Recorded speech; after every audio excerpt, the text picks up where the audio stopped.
नमस्कार दोस्तों। हमारी जो फिल्म इंडस्ट्री है उसके अंदर कितना गंद है ये उजागर होता है कुछ न्यूज़ के साथ, और हमारा मीडिया चुप है उसके ऊपर। क्यों? उन्हें ना बोलने के लिए किया गया है क्योंकि इसमें कुछ कॉकरोच इन्वॉल्व हैं, और कॉकरोचों के ऊपर कोई बात आए ये तो हो नहीं सकता। हमारा मीडिया बोलेगा नहीं क्योंकि केरला से न्यूज़ है, और केरला किसके कंट्रोल में है ये आपको पता है।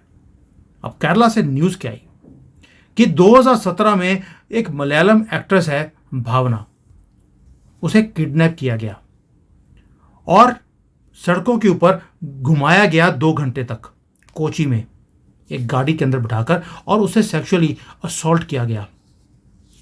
उसके बाद जो किडनैपर्स हैं उन्होंने भावना को गाड़ी में से बाहर धक्के मार के निकाल दिया, सड़क के ऊपर कपड़े फाड़ कर। पुलिस के अंदर वो गई लेडी, उसने वहां पर जाकर एफआईआर लॉन्च करवाई और एक इन्वेस्टिगेशन शुरू करवाई गई। जो किडनैपर्स थे उन्हें पकड़ा गया और नाम आया एक मलयालम सुपरस्टार हैं दिलीप, उसका नाम आया सामने। वो मेन एक्यूज था। पता लगा कि जो दिलीप है उसका अफेयर था इस लेडी के साथ, काव्या के साथ, एक काव्या के साथ, काव्या माधवन। और भावना ने दिलीप की वाइफ को इन्फॉर्म कर दिया था कि तुम्हारा जो हस्बैंड है उसका किसी के साथ अफेयर है। इसकी दिलीप की जो वाइफ थी वो भी एक फेमस एक्ट्रेस थी, मंजू। तो रिवेंज लेने के लिए दिलीप ने गुंडे हायर करे। वही एक ही कम्युनिटी है जहां पर गुंडे आपको पैसे देकर मिल जाते हैं, और उन्होंने आकर इस लड़की को सेक्सुअली असॉल्ट किया। तो पुलिस ने दिलीप को पकड़ लिया।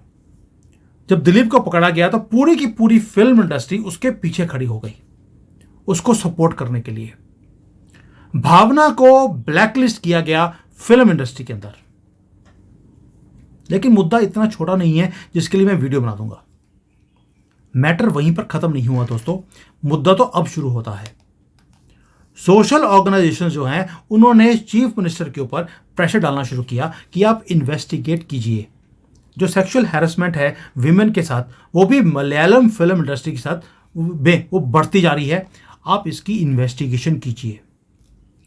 तो गवर्नमेंट ने एक हेमा कमीशन को क्रिएट किया, और कमीशन ने जो एक कमीशन को लीड कर रही थी एक रिटायर्ड फीमेल जज। 2017 से लेकर 18 तक इस कमीशन ने 80 से ज़्यादा जो फीमेल एक्ट्रेसेस हैं उनको क्वेश्चनिंग करी, इंटरव्यूज़ करी, और एक पूरी थॉरो स्टडी किया, इन्वेस्टिगेशन करा। 2019 में इस कमीशन ने एक रिपोर्ट गवर्नमेंट को सबमिट करी। जब गवर्नमेंट ने वो रिपोर्ट पढ़ी, हक्के बक्के रह गए। वो हाथ कांपने लग गए उनके, ये रिपोर्ट में है क्या। और अपनी फिल्म इंडस्ट्री की रेपुटेशन को बचाने के लिए, यानी कि केरला की जो मलयालम फिल्म इंडस्ट्री को बचाने के लिए, गवर्नमेंट ने उस रिपोर्ट को सील कर दिया। लेकिन जो सोशल ऑर्गेनाइजेशंस हैं उन्होंने हार नहीं मानी, वो फाइट करते रहे कि इस रिपोर्ट को पब्लिक कीजिए। और इस साल अंडर प्रेशर गवर्नमेंट ने वो रिपोर्ट को रिलीज कर दिया है। लेकिन 315 पेज की रिपोर्ट में से 260 पेज ही बाहर आए हैं। 55 पेजेस को कॉन्फिडेंशियल रख दिया गया है, क्योंकि गवर्नमेंट ये बोलती है कि अगर ये जो 55 पेजेस हैं, ये 55 पेज अगर बाहर आ गए तो बहुत लोगों की जिंदगियां खराब हो जाएंगी, क्योंकि ज्यादातर उस पेज में मोमिन के ही नाम है, ये कॉकरोच। लेकिन जो 260 पेज बाहर आए हैं उन्होंने ही एक हलचल मचा दी है पूरी केरला की फिल्म इंडस्ट्री में।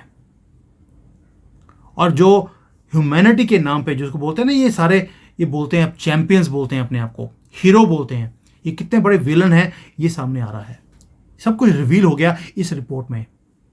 और हेमा कमीशन की जो रिपोर्ट है वो बताती है कि जो मलयालम फिल्म इंडस्ट्री है वो फेवर्स मांगती है, सेक्सुअल फेवर्स मांगती है इन एक्सचेंज फॉर वर्क।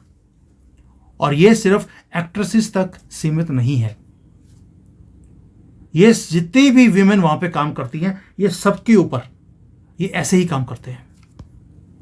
और ये सिस्टम है, एक सेक्सुअल डिमांड जो है वो भी सिस्टमेटिक है, प्रोफेशनली किया जाता है।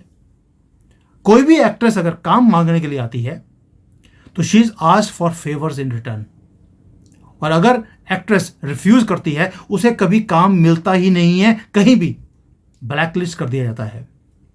लेकिन क्वेश्चन ये था, इस कमीशन में भी लिखा गया कि जो डायरेक्टर्स हैं, प्रोड्यूसर्स हैं, उन्हें पता कैसे लगता है कि कौन सी लड़की अवेलेबल है, कौन सी नहीं है। तो दोस्तों ये करते क्या है, एक्ट्रेस जब एग्री कर जाती है कि हाँ मैं कुछ भी करने को तैयार हूं काम के लिए, तो उसे एक सीक्रेट कोड दिया जाता है। और काम करने के लिए फिल्म इंडस्ट्री में उस लेडी को कहीं भी जाती है उसे सीक्रेट कोड देना पड़ता है, और सीक्रेट कोड देते ही उसे काम मिल जाता है। लेकिन काम करने से पहले बिस्तर गर्म करना पड़ता है डायरेक्टरों का और प्रोड्यूसरों का। और ये सारी लेडीज ने उजागर किया है, और जब तक वो सीक्रेट कोड यूज करती रहेगी उसे काम मिलता रहेगा। आप सोच के देखिए कि under this secret code system ये जो एक्ट्रेसेस हैं, जो मेजर प्लेइंग रोल्स हैं, वो वहां से लेकर जो छोटे छोटे रोल लेती हैं उन तक लोगों के पास भी सीक्रेट कोड है, और सबको यूज किया जाता है। और पूरी जो फिल्म इंडस्ट्री है केरला की, सबको पता है इस सीक्रेट कोड सिस्टम का। और ये छोटा क्राइम नहीं है, बहुत ही घिनौना क्राइम है। और ये अगर केरला की इंडस्ट्री में है तो बाकी इंडस्ट्रीज के अंदर भी है। आपको याद होगा, एक मैंने फिल्म इंडस्ट्री की जो लेडी है उसको बुलाया था अपने शो के ऊपर, उसने खान गैंग के ऊपर जो कुछ बताया था मैं हक्का बक्का रह गया था। अभी तो इंडस्ट्री के अंदर है, कहती ये मेरा कत्ल कर देंगे, ये सारी बातें सुनकर, लेकिन मुझे परवाह नहीं है, इसलिए उसको काम नहीं मिलता। और केरला इंडस्ट्री ने पूरे भारत की जो फिल्म इंडस्ट्री है उसको उजागर कर दिया है कि क्या कुछ हो रहा है इस इंडस्ट्री के अंदर। और हमारे जो मेजर, ये इतनी बड़ी न्यूज़ है, हमारे जो न्यूज़ चैनल्स हैं वो इसको कवर ही नहीं कर रहे। गवर्नमेंट की तरफ से प्रेशर आ गया है कि आपको इसको कवर नहीं करना, चुप्पी है सब जगह पर। और फिल्म इंडस्ट्री वाले अब ना तो बाहर आकर इसको खंडन कर रहे हैं, ना सपोर्ट कर रहे हैं, वहाँ पर भी चुप्पी है। पॉलिटिकल पार्टीज बोलेंगी नहीं, क्योंकि उसके अंदर पॉलिटिकल पार्टीज के जो बड़े बड़े सरबराह हैं उनके नाम भी हैं। वायनाड ऐसे ही नहीं कोई गया, रीज़न है।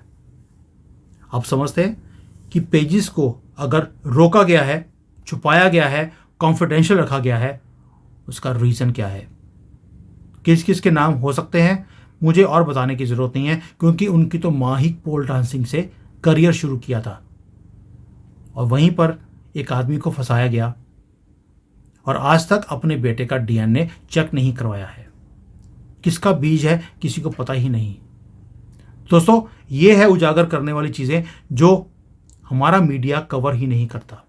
ये इतनी बड़ी न्यूज़ थी, लेकिन मीडिया चुप है, पॉलिटिशियन चुप हैं, सब जगह चुप्पी है।